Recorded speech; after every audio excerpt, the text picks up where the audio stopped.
through the different pitch maintenance side to it myself, going through bits that I've not heard of. So hopefully by the end of today's session, we'll all be able to, take some. I'm going to record this session just so you know. I put a disclaimer out there. So yeah, and then if you want to pop any questions you have in the chat, and if when Andy and Steve are going through it, if they miss out a question, we'll go through them back at the end. So yeah, and then yeah, so I think that's everything actually. So I'll let Andy introduce himself anyway, and then we'll go from there. No probs. Thanks. Yeah, so I'm Andy Welsby. To give you my full and long job title, I'm the regional pitch advisor for cricket North and Midlands. I work for the Grounds Management Association, or the GMA. Yeah, tonight I'm just going to talk for 20-25 minutes, just going over some slides on the basics of winter maintenance, and then I'll hand over to Steve Monk, who has, I think, made it into the call, thankfully. He's from Agrovista, and he's just going to go over some nutrient fertilizer information as well. So I will share my screen, and hopefully this appears in front of you. One moment. Yeah. Cool, right. So you should have something big on your screen that says winter maintenance, thumbs up, belting. Okay, so as I say, nothing overly technical. Just going to go through kind of the reasons why we encourage winter maintenance and what those practices are.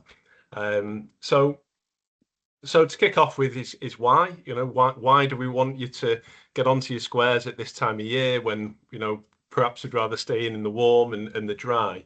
But actually the more we get done now, and the better position we'll be in come spring and come pre-season. The renovation process is very often for a cricket club the biggest expense of a year. It can be an expensive task to carry out. You might not spend that kind of money on anything else, so you want to make sure that you're getting bang for your buck, that you're protecting that investment and really just getting the most from it. In days gone past, winters were different. They were colder. Grass wouldn't grow for quite so much time as it does now. We're getting milder winters, wetter winters. Last week was cold, so things probably did slow down. But up to that point, the grass has been growing, pretty quickly. And depending on how far north south in the country you are, you actually may well have been able to carry out several cuts on your squares following renovation. So the point there is, let's not walk away from it and forget about it until February, March. Let's make sure that we're still getting to our grounds when we can and doing what we can to encourage good grass growth on the square and on the outfield. So just to kick off with probably the two most kind of obvious, most basic types of maintenance for the square through winter in brushing and mowing. Brushing, you can brush your square with a brush. You might have a nice wide drag brush. You might just have a combi rake and the brush on that. You might not have a brush at all, and if you don't have a brush at all, then actually using a rope and just roping off the square is another great way of carrying out the job. For me at my club, I walk the combi rake up and down, so I'll just pull the combi rake behind me and just brush. And I'll follow that Union Jack pattern that I'm sure most of us are familiar with around pre-season rolling. Is actually I'll go in line, I'll brush in line with play, I'll brush across play, and I'll brush on both diagonals as well. But it's a really simple and relatively quick practice that's got loads and loads of benefits to it. By brushing, you knock dew off the leaf and moisture off the leaf, so it keeps the leaf nice and dry. At this time of year, there's disease pressure around, especially when it has been damp and mild, and that kind of humidity builds up in the canopy of the square. So knocking that moisture off reduces that disease pressure, makes it less likely for disease to outbreak and spread. Brushing will help to remove debris from the surface. Now there's the obvious debris like leaves and twigs that have blown in from around the ground, but also as the grass is still growing, it will still produce organic matter that decays and falls off and will build up to become thatch. So actually, by brushing that surface, you pick that up ahead of mowing. You know, if you're using a rotary mower in particular, that'll hoover up that debris. So it's actually a really good way of basically managing thatch build up through the winter months without being disruptive to the surface. It helps to stand the grass plant up. So obviously that helps to present the grass before a cut, and actually you'll get a much better cut if you've brushed before. You'll take off much more grass, you'll get a more even cut across the surface as well. But actually, by standing it up, that allows airflow around the base of the plant. So that will discourage the build, the formation of moss and algae at the surface. Helps to keep that a little bit drier too. Disperses worm casts. There aren't many kind of on-label ways of getting rid of worms and worm casts from your square.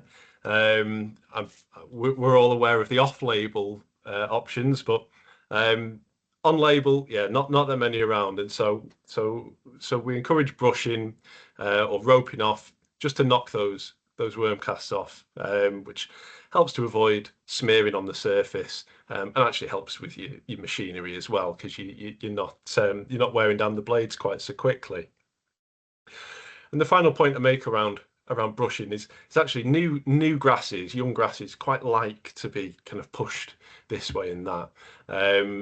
It helps get light down to the base. It kind of encourages tillering of the plant. So it's just all round a really simple operation that, as I say, has got so many benefits that if you can do it once a week, then that's great. If you can do it more than that, perfect. But when conditions are right, try and get down once a week and give it a brush off. For mowing this time of year on the square, generally speaking, will be with a rotary mower. If you've got one, if you haven't, your cylinder mower is fine. But rotary mower if you can. As I say, that kind of hoover action helps to clean debris and organic matter off the surface. Try and maintain the height of cut at about an inch, so 20-25 mil. By doing so, that'll help encourage a more dense sward of grass. It'll encourage the leaf blade to thicken and widen, and it'll also stop the grass from bunching too much. So if you were to leave your square alone and leave it uncut throughout the duration of winter, you might look at it and think, I've got really good grass cover.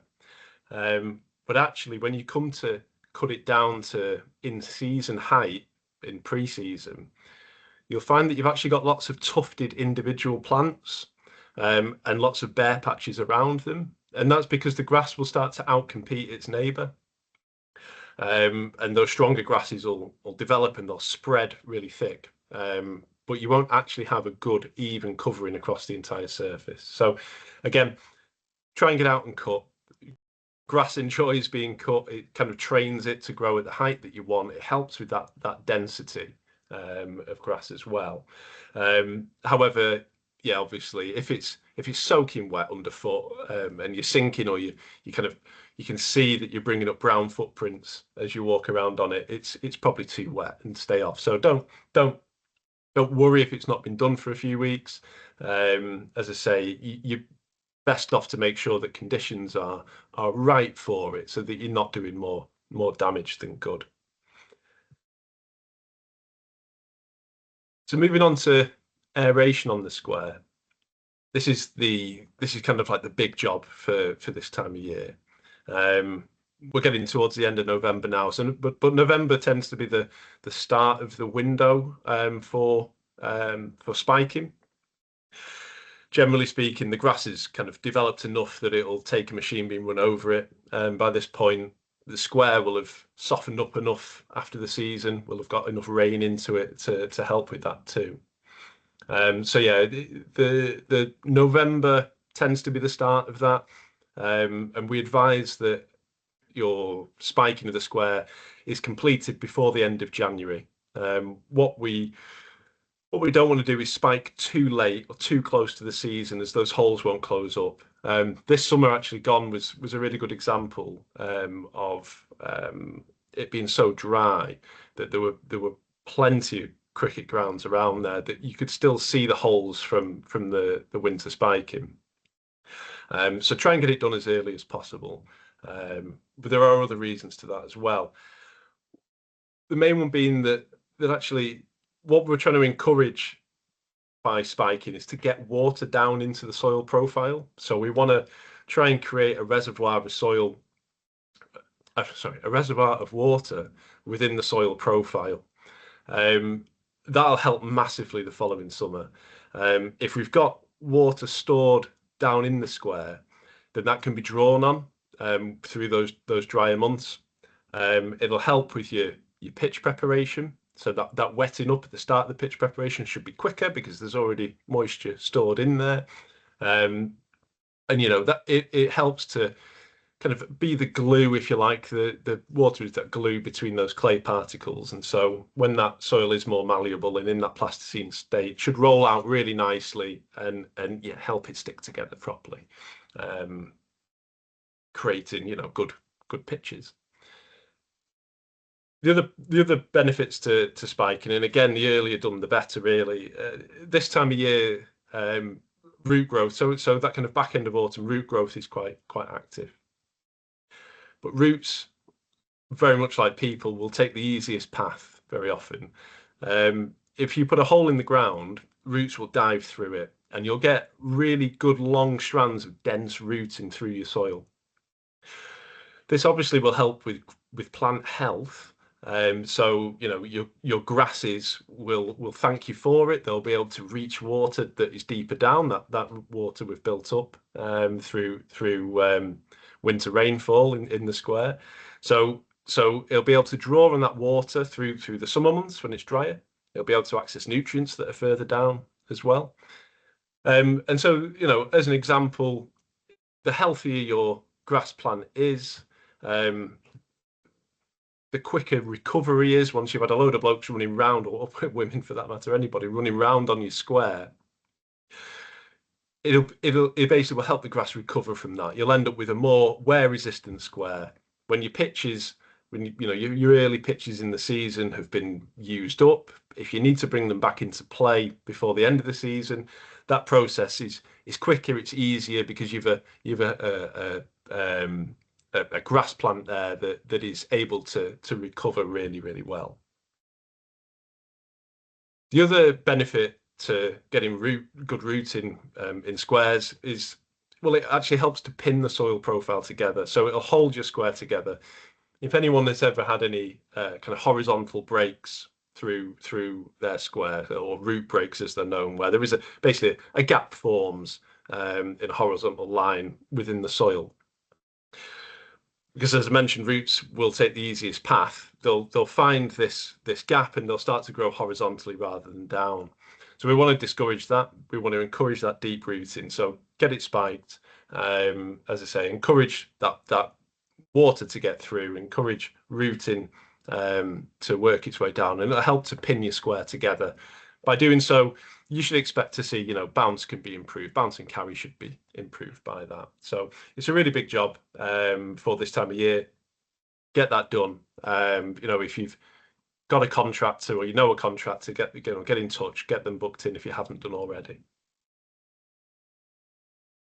Applying fertilizer. So as I mentioned, Steve's going to chat to you about nutrients and fertilizer pretty soon. But just some basics around the kind of the application and what you're generally looking for at this time of year. So avoid very dry, frosty or windy conditions. it's never going to be very dry at this time of year. What we're trying to say here is actually, if you're going to put a feed down, a granular feed down, just make sure there's some rain coming up in the forecast just to wash it in. We don't want it to sit on the surface for too long. We don't want it to sit on the leaf of the grass for too long either. If it's frosty, obviously we will stay off if it's frosty. The damage can be caused just by walking on the square. And windy conditions, well, if you're putting a granular down in particular, but same with liquid feeds too, it'll blow around and you won't get even distribution. Typically, this time of year, winter fertilizers tend to be lower in nitrogen and phosphorus, but higher in potassium. The nitrogen kind of encourages that top growth, and we don't want to encourage it too much this time of year. Potassium is really good for strengthening the grass and getting it through the stress of winter. You might find that there's some iron added into your fertilizer at this time of year. Again, that helps with that strengthening. It helps with grass colour, and it also helps to see off moss as well. So again, yeah, you may well notice in your bags of feed this time of year that Fe on the bag, and that's the iron content. But as always, you know, to make sure you put it on the right feed for your square, do check in with a fertilizer supplier and follow their recommendations. They're the experts in that field. And yeah, just a final point on uniformity, and this is something that I struggle with as well. I can never get it bang on first pass, so I will apply feed at a half rate in line with play, and then I'll go across play just to make sure I've not missed anywhere. You know, too often I've had a look at my square 2 weeks after feeding, and I've got long streaks of yellowing grass that's really hungry, and it's just because I've missed it when I've been walking up and down with my spreader. So I learn my lesson. I'll go up and down, and then I'll go across just to try and catch everywhere properly. So in terms of the square, as I say, that's it really. It's, you know, get it brushed as often as you can. Make sure you're keeping on top of mowing through winter. Get it spiked. I think I saw a question pop up about how deep to spike. Ideally, as deep as you can, but I would suggest you want to try and get through 4 inches, so beyond 4 inch in depth. That should be through your depth of loam and into the soil underneath. But yeah, at least 4 inch would be my suggestion there. Just moving on to the outfield, so a couple of slides on outfield. If you're just a cricket club that doesn't have any winter sports running around on the outfield, there's some slight differences in advice.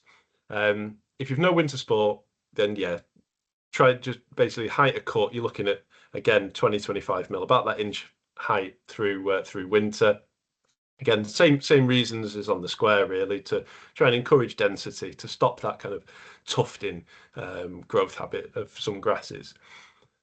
Aerate using solid or slick tines, both if possible.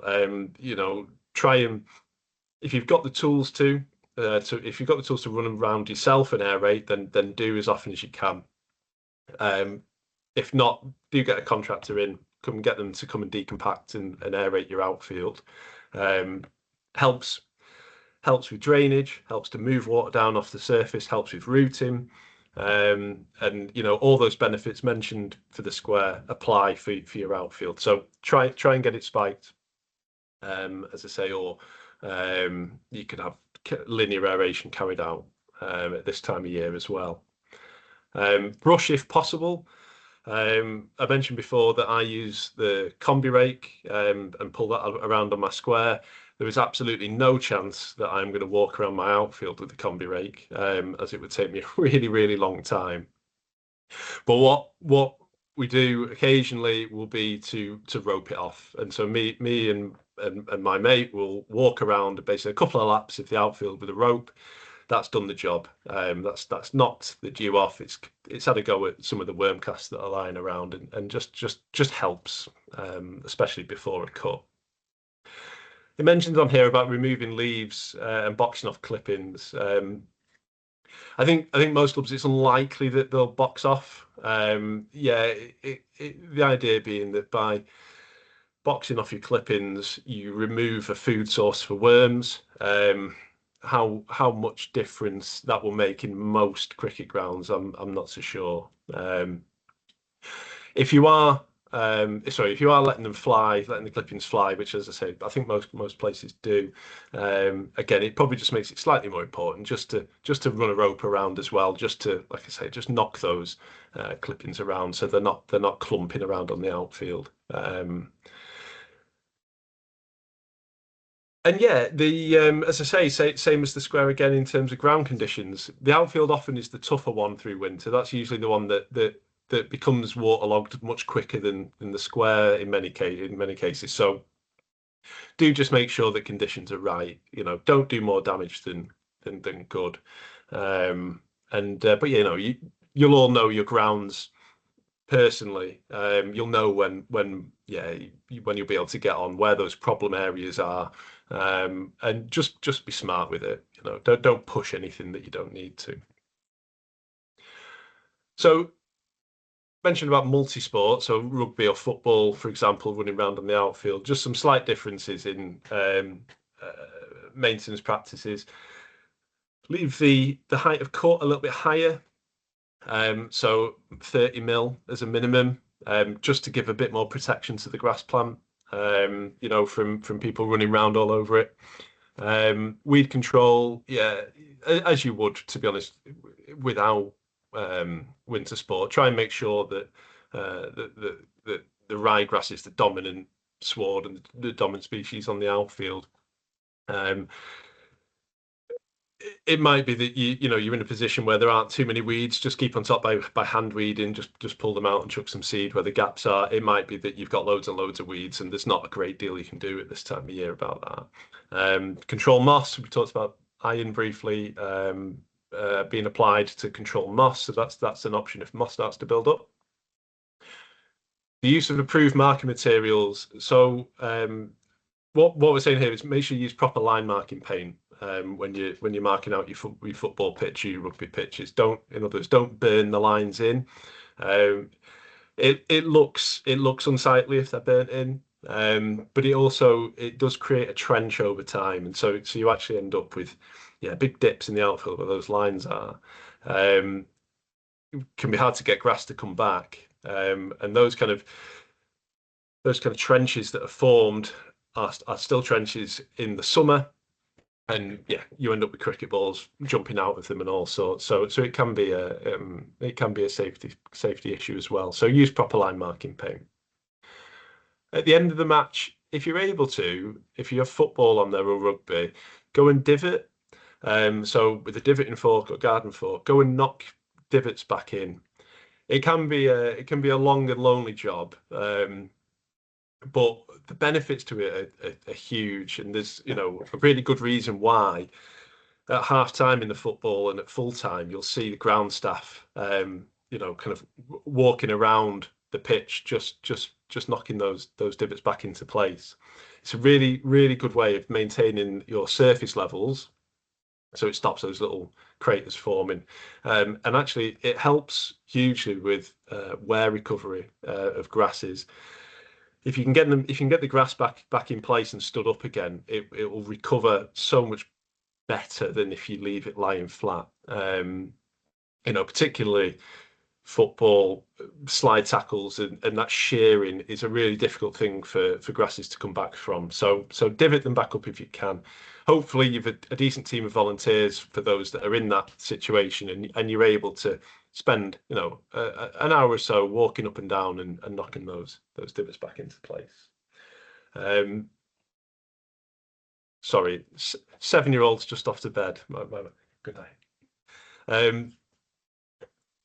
Where was it? Hand fork any high wear areas. High wear areas, goal mouths are the big one in football. In rugby, the wears tend to be a little bit more spread out, but very often kind of around the 22s can be quite built up. So get in with a fork, lift any compacted areas, try and just break that down a little bit so that we don't end up with drainage issues in those parts. If you start to lose grass cover, get it seeded, repair those bare areas in the same way that you would repair one of your ends on your football pitch. Sorry, one of your ends on your cricket pitch. But just bear in mind that, you know, in the same way that you'll see saddles build up on your ends, on your square, you can build up particularly goal mouths. You can end up with quite a hump in the goal mouth. So make sure that when you're applying the sand soil mix to that repair, that you are getting it level and you're maintaining those levels properly. Yeah, if you've put seed down in that situation, if it does get, you know, cold, try and get a germination sheet on just to maintain warmth, certainly through the night. If you need to put water on, put water on. Finally, pitch rotation. If you've got the space to move people around, then do it. That'll help to spread that wear out across a larger area, so it's not concentrated in certain places. You know, it could be that you're just moving different age groups around the place as well. Like I say, it's probably a bit of a luxury for some clubs, but you know, if you can, then do. And my final slide here is just about renovation. So if you do have winter sport, particularly football, on your outfield, there may be, for starters, for football, there may actually be some funding available through the Football Foundation to help with renovation works to football pitches. So make use of that. But even without, encourage those winter sports sections of your club to renovate once they're finished. You know, ideally would be able to build a gap in between winter sport finishing and cricket starting, although it does kind of feel these days like football just carries on forever.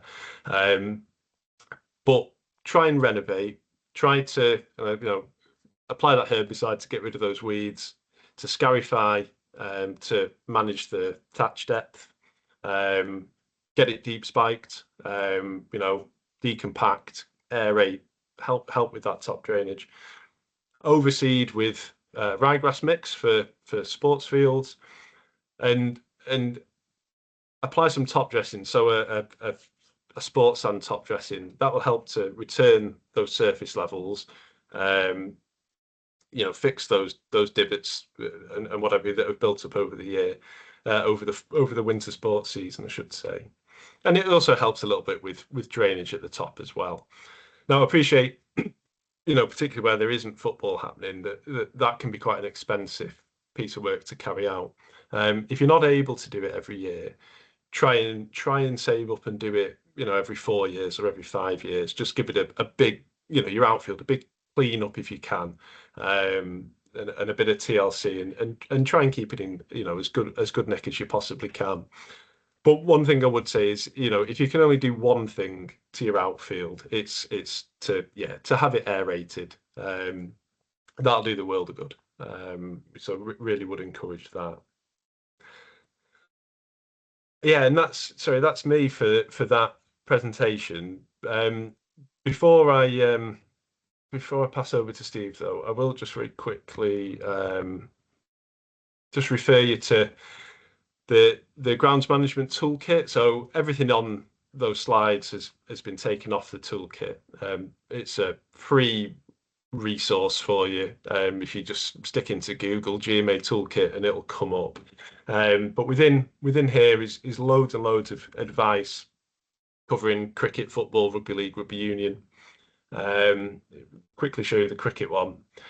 So there's videos on health and safety and how to, you know, set up machinery and things like that without chopping your fingers off.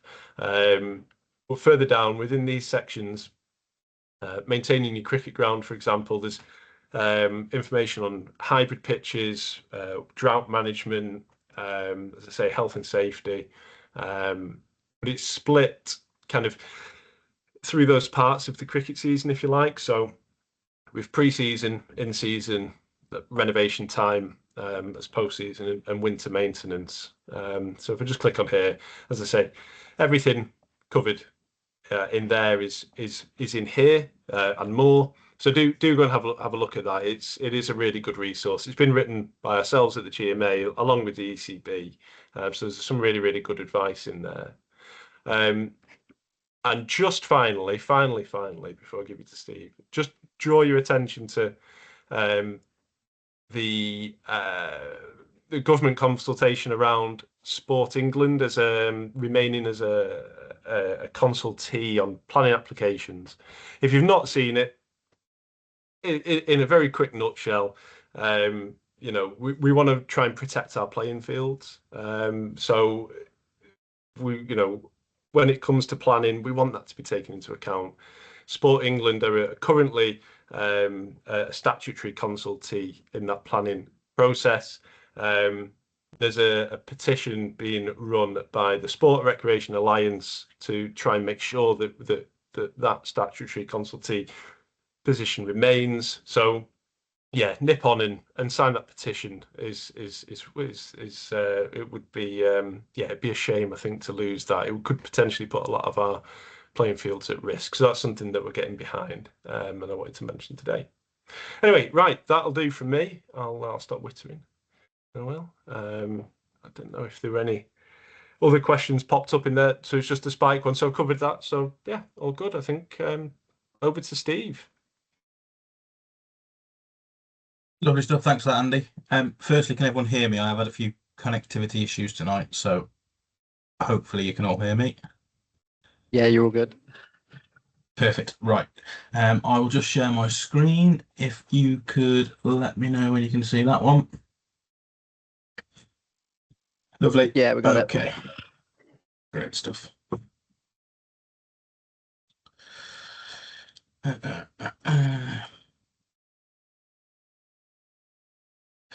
Okay. So Andy approached me to sort of speak a few of these regarding sort of soil testing and nutrition. We'll start off with the basics of why we would soil test, what we can get from a soil test, and then we'll build it up as to what nutrition offers, why we need to provide nutrition to the plant. So a brief rundown of what I'll quickly go through. Yeah, like I say, why nutrition matters. Essentially, I say it to a lot of cricket groundsmen. Everything that we do to our square is counterintuitive to trying to grow healthy turf. We roll the hell out of it. We underwater it, then we overwater it. Everything that we do is not ideal for that grass plant. So the one thing that we can do is apply correct and appropriate nutrition to give it the best chance of performing as well as it can for you on a Saturday, Sunday, midweek, whenever you need it to, basically. We'll then move on to take a look at why would we soil test, what information will we get from a soil test. Soil testing is really handy. It's used right at the top level, and the more that we can sort of take it down into the grassroots game, I think the better surfaces we can produce on a lower budget. We'll then look at how we can interpret the data and use that to our benefit. And then finally, we'll look at an example plan. Now, I will hold my hands up here. My plan does include liquids and granulars. This is just on a best case scenario. We can tailor a nutrition plan to suit each club. But if you have got access to a sprayer and a spreader, that's definitely going to be the best course of action for using throughout the playing season. Okay, so why nutrition matters. Stole the thunder here. Everything that we do on a cricket pitch is in preparation for a match is counterintuitive to maintaining a sward. Like I say, we stress the hell out of a plant and then expect it to recover so that we can get another game on it in 6-8 weeks time. Everything that we do in preparation, everything that bowlers do, batsmen do in terms of taking their mark, it just causes the plant so much stress. So nutrition is absolutely vital to aid in that recovery and aid in the strength of the plant in the first place. So correct nutrition will provide foundations for dealing with periods of stress and aid in recovery. So periods of stress, the plant will be under stress now. We're waking up freezing cold. There's dew, there's ice. It's not it's not great conditions for us. It's not great conditions for plant trying to grow. What it is good conditions for is disease. So you might find at the moment you've got patches on your square that you're not overly happy with. And I've just put a little note there. So following your end of season renovation is a good time to start providing the essential nutrients. Everything that we've just done with the renovation is in preparation for next season. So I tend to sort of see our cycle as cricket groundsmen starting in and around September, and we work September to September as opposed to January to January. Okay, so what information can we get from a soil test? You've probably all seen one of these. Drop these in the ground and it pulls us out one of these. So what can we see? From here we can see our root depth. As Andy said, the further down we can get our roots, the healthier our turf will tend to be. So that's straight away number one, what we're looking for. Secondly, sort of see whether you've got any thatch and what your thatch layer is looking like. Thatch is often a cause of a few other issues within turf. It holds on to all sorts that we don't really want it to, so it's something that we need to get on top of if there is thatch knocking around. We can have a look at our pH. So the ryegrass that we use in our cricket squares, ideally you're going to want your pH to be somewhere 6.5, and that's anything outside of that you might find that your ryegrass isn't performing exactly as it should be. And then we get some of our nutrients. So we've got our major nutrients there: phosphorus, potassium, magnesium, sulfur, calcium, iron, which make up our secondary nutrients. We're testing for our pH, and we're also testing for our CEC. So CEC is our cation exchange capacity, and that is basically the ability of our soil to hold on to nutrients. So how efficient it's going to be using the money that you're spending on fertilizer. You'll notice on there we don't test for nitrogen. Reason being is that nitrogen is used that quickly by the plant. By the time that we've taken a sample, got it off to the lab, they've tested it, our level's going to be completely different to what it is when we took that test. So we can't, we're not going to provide that result. Okay, so once we've done that, we've sent off our results to the lab. They come back with a nice little pretty picture, a little bit like this, and it tells us using guidelines. Now, I'm emphasising there they are guidelines. If your square's performing well and we're in a good spot with it, chances are we don't need to sort of change too much what we're doing. If you think that there may be issues going on underneath, or if something's mega low or mega high, then that's where we can start to sort of try and tailor things a little bit. But it is always important to remember with soil test, the everywhere's different. So the picture that we're seeing on top is sometimes just as important as what we're seeing underneath with the soil analysis. And it's also important to remember that it is a little bit of a balancing act. So just because we may see that we're low in iron, doesn't mean that we want to put a load of iron on. So what iron will do? Iron's acidic, so that's going to lower our pH. Obviously, our ryegrass, we want to keep it in and around 6.5. So it's important to make sure that we're taking everything into account, speaking to your fertilizer suppliers and your agronomists to make sure that we're doing what we think is the right things for the plant. What we'll also find is that different nutrients may reduce the availability of other nutrients to the plant. So you may find that if that's reducing the availability of phosphorus, that your rooting then may become a problem, which will cause further problems down the line. Okay, so what are our macronutrients, our main three nutrients, and what do they offer to the plant? So these are the ones that you'll always see on a bag of fertilizer. If you've got, let's just take for example a 1239, 12 being the first number there, that's our nitrogen, which is absolutely fundamental to top growth. Plays a core role in your photosynthesis and energy production, and it's key to recovery. I've already touched on the fact that as grassroots groundsmen, we're under pressure to get pitches back that we use early in the season. We may get away with using 1 or 2 pitches once, but a lot of the time we're under pressure to get pitches back for later on in the season. So having that nitrogen readily available to the plant is key to that recovery. Secondary to that, the middle number, we've got phosphorus. So that's important for stimulating your root growth and root development. I don't need to say too much more on that. We've already discussed the importance of root into the plant and what that offers. And then finally there we've got potassium. So that's going to strengthen the cell walls and aid in coping with environmental stresses, such as disease and droughts knocking around, but it also assists in water and nutrient uptake. Andy alluded to the fact during his presentation that what you'll find is that during the growing season, we'll see a fertilizer that's higher in nitrogen, lower in potassium. And then this time of year, you'll find that you're higher in potassium, lower in nitrogen. And the phosphorus, you'll tend to find will be lower unless you're seeding, at which point we're trying to provide more phosphorus for the rooting of the plant. Okay, so just some of our secondary nutrients. Not going to go through all of them because we'll be here all night, and I know some people probably want I'm a Celebrity at 9 o'clock. Calcium. So calcium again, you'll see a picture running here that calcium will strengthen the cell walls and it aids in cell division and elongation. So that's ultimately helping with our growth. Now, calcium's a great alternative. Calcium and magnesium in conjunction with each other are a great alternative to iron. A lot of people use iron for a green up. Iron will make your grass green, iron will make your grass green. It will, but as I said, it's not always going to be the optimum element to be putting down on your turf.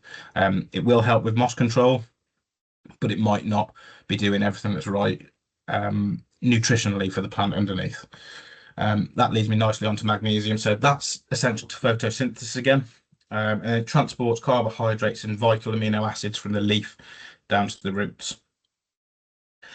And then finally on there, we've got sulfur. So sulfur helps us to use the nitrogen more efficiently. It aids with the winter hardiness, so the frosts, etc., that we're getting now, and aids in disease resistance, which again, disease knocking about now.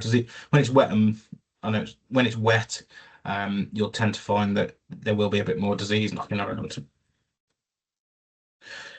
Okay, I won't spend too long going through biostimulants and micronutrients, but I will quickly brush over them. So biostimulants are products that will aid the microbial activity within the soil, but they don't contain NPK. So they're not your essential elements, but they're helping to the all-round health of the soil and the grass. And then your micronutrients, they're elements that the turf requires in small amounts. So your iron, manganese, zinc. These are, if we do find that we're low in our soil results, we can add them into fertilizers, but they are also there as a standalone product that you can mix into different concoctions that we can spray them throughout the season. So what are the options? A lot of people have probably seen things like this on the left. So that's just your standard bag of granular fertilizer. They're absolutely ideal. They're good value for money, but there is a slight drawback in that we don't really want granules on the square during playing time. So that's why I like to see liquids applied through the summer. And this one in the middle is a soluble. Solubles are unbelievable value for money. We tend to use solubles on just because it will 2 bags of that tends to cover an outfield, which means that value for money for you guys, for clubs, it's a no-brainer really, if you've got a sprayer. And then finally on the right hand side, we've got our liquids. So these are the opposite to the granules in that they're absolutely ideal throughout the playing season, because you're not going to end up with granules on your squares. Okay, just breaking down granular fertilizer a little bit. So we've got conventional, so they're going to last you around about 6 weeks. They tend to be made up of nitrate, which, as you can see on this little graph in the bottom left hand corner, nitrate's going to give you that early green, early flush of growth. These are all forms of nitrogen, by the way. That's going to give you your really early nice flush of growth. Then the ammonium within that is going to give you a bit of a longer, bit more of a trickle feed. So they're your conventional release fertilizers made up of nitrate and ammonium. Then we've got slow release fertilizers. Now these are made up of nitrate, ammonium, and urea, depending on how much of the longevity that you're going to get out of your fertilizer.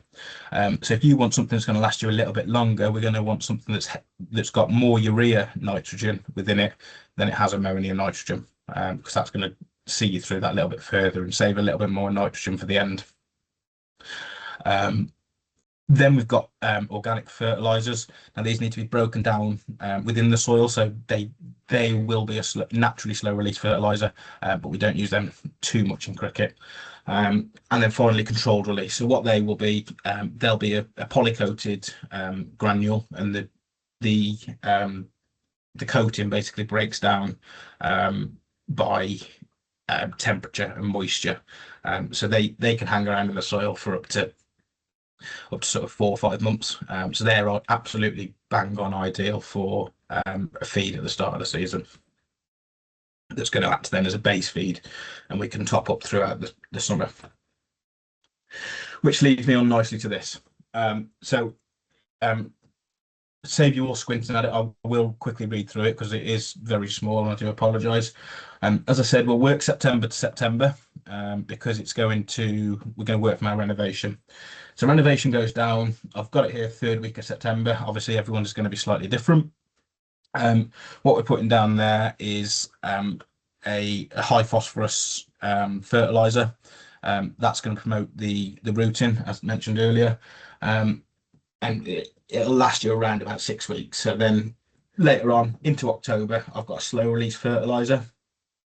Plan with that, so it's higher again, as you can see, it's 12, 6, 24, so you're higher of potassium. As we're heading into the winter, we're trying to strengthen that plant up, ready for the stresses that it's going to come under. We'll ignore that one for now.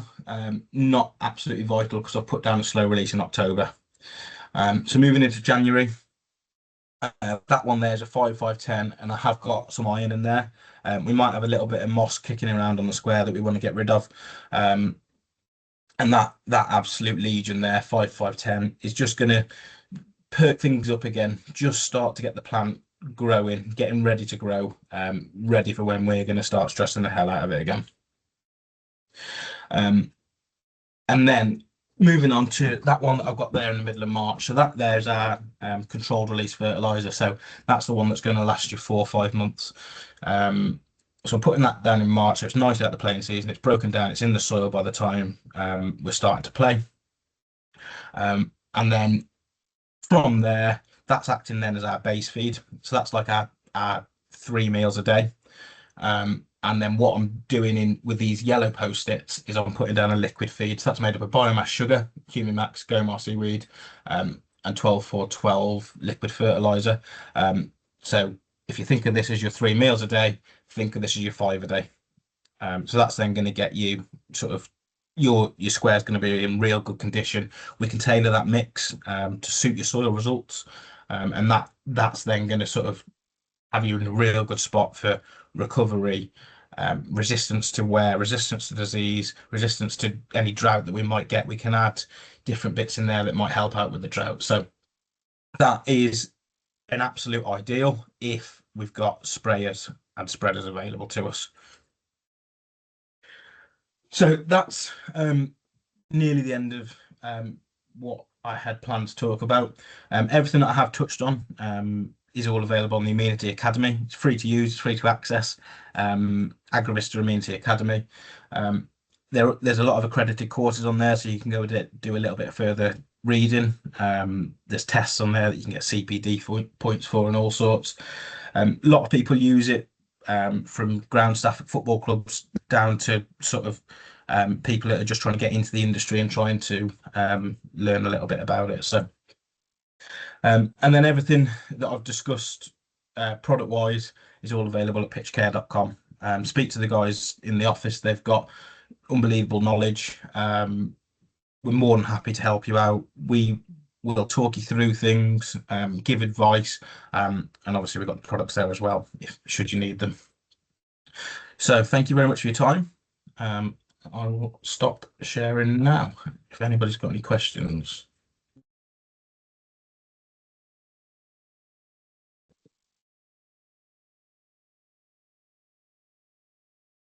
No questions is always a good start. I think you've covered it all, mate. I think you've covered it all. That's why there's no questions. I just wanted to say thank you both, Andy and Steve, for going through that. I think it's really a really good insight, and definitely people that are still with us in the call we can use for the facilities and our clubs moving forward, even our back garden. So yeah, if you do have any questions, obviously do let us know. If you're later on in the evening and think, oh, I wish I asked that, please do, contact us and we'll be able to answer you. We'll send you over the file that Andy and Steve have, the files, the presentation as well, if you ever want to go through that. So yeah, I'll let everyone get on with their evening. But yeah, thank you both, Andy and Steve, for that. Yeah. Is there anything else you wanted to add? No. No, thanks for everyone for taking the time to come on and listen. So yeah, and have a good winter, I suppose. Yeah. We'll all buzz off then. Thank you all. Thank you. Lovely. Thank you for that, guys. Cheers, guys. Thanks very much.